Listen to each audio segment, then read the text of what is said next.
This should be illegal, but it works. Let's talk about it. Claw is a Western Asian fusion restaurant located in Estancia Mall. They turn different cuisines into a mad science experiment and somehow it works. Well, some of it are a miss. We began with something basic, which is pork bao called something to oink about. This is probably one of the best pork bao I had in a long time. I'm not really a fan of pork bao due to its overwhelming flavor. Most pork baos are fatty, savory, and sweet, which makes it umai very fast. But this was an exception. It had a good meat to fat ratio. I love that they added pickled vegetables to balance the sweetness of the sauce. Next, LA Meltdown Burger. This looks like a culinary abomination, but apparently it's a thing. It consists of Wagyu blend beef patty, pickles, bacon, jam, and honey mustard on a bed of melted cheddar cheese. I honestly didn't really expect anything, but this was really good surprisingly. The beef patty was nicely seasoned and it was soft but not mushy, and it still retained its firmness. The pickles added tanginess which perfectly balanced the sweet bacon jam. However, I'm not really sure if adding honey mustard was necessary since the bacon jam already adds sweetness. Personally, the cheddar cheese sauce was a bit overwhelming, but if you love cheese, this might be for you.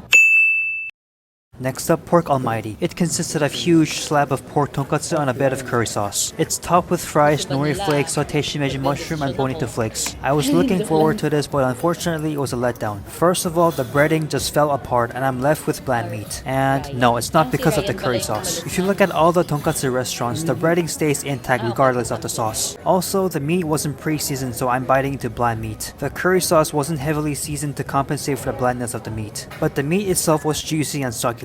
I'm sure this will be really good if they tweak the recipe because I love the concept. Next, Seoul Soy Wings. The wings are glazed with sweet soy garlic sauce. If I'm gonna be honest, the flavors did not really stand out. It was just one of those generic Korean chicken flavors that everyone is familiar of. Also, restaurants need to normalize brining the chicken before frying, because after you're done savoring the skin, you're left with bland meat. This is the exact reason why I don't like banchan. Lastly, Spam Kimchi Fried Rice. This was personally one of my favorites. Thank goodness the kimchi fried rice was not sweet for once, and it's pretty similar to how I cook it. It's seasoned nicely with just the right amount of tangy and saltiness with a bit of crunch in between. And the spam, I mean, it's spam. It's more difficult to make it not tasty. I love how Claw experiments with their dishes. Of course, not everything was to my liking, but if they tweak the recipes, they might actually be like Uma. You know, back when Uma was still good before their quality went down the drain. So yeah, we would love to go back here to try this monstrosity. Alright, thank you guys for watching. Hope you guys have a great one. See you guys.